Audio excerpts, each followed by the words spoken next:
Magandang araw mga idol, boxing update po tayo. Cuadralas General Casimero titigil na daw sa pagboboxing mga idol.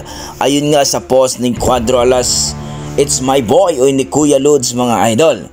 Kumbaga hindi naman galing kay Casimero talaga ni General, kundi kay Kuya Lods. Well mga idol, maraming mga boxing fans, lalong-lalo na ang mga Casimero fans na nagduda sa post na ito. Mukhang may pasabog daw ito.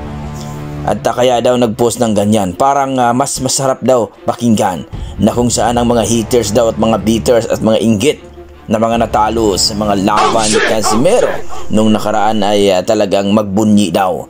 Well mga idol, alam naman natin na lumapit itong si Casimero dito kay Chavit Ninong Singson mga idol, na kung saan ay talagang tutulungan daw ito at tatawagan pag matapos na ang kanilang negosasyon. Well mga idol, humanda na daw itong si Casimero sapagkat talagang mapapasabak daw ito sa mga top 5 contender daw ito mga idol sa WBO. Well mga idol, ang gagawin nilang ni Casimero mga idol na magpalakas, magpakondisyon at kunin ang tamang timbang sa 122 kung hindi pa ito aakyat sa 126 o featherweight division para daw walang problema pagdating sa timbangan. Well mga idol, madali lang yan mga idol, ay bibigyan lang daw ng nutritionist yan mga idol at malupit na additional trainer mga idol. Kumbaga may kasama na itong si Kuya Lods mga idol. Magandang ideya ito mga idol sapagkat ay talaga namang may pasabog daw ito.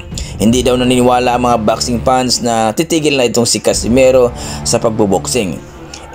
Kitang-kita naman daw sa last fight daw niya ay impresibo at talagang natakot ang mga fans ni Naoya Inoue, kaya ang 6 months na suspension ay ginawang 1 year. Sa kabilang banda mga idol, nagkasampala na ang mga mananap. Jake Paul versus Mike Tyson, ang ating the legend mga idol. Pusang gala, bata pa ako, Mike Tyson na yan. Well mga idol, sa kanilang weigh-in nga ay talagang nakatikim ng sampal itong si Jake Paul. Surprising ito mga idol. Ayon sa ating mga boxing fans na kasama daw ito sa kanilang laban.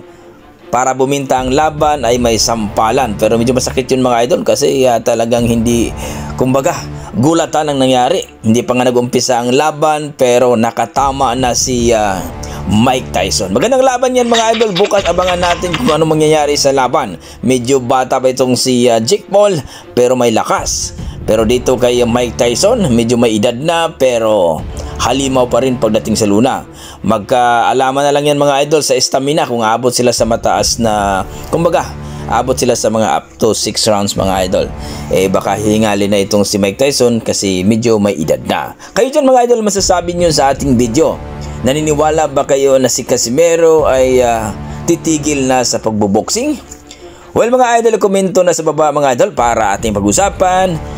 Maraming salamat mga idol.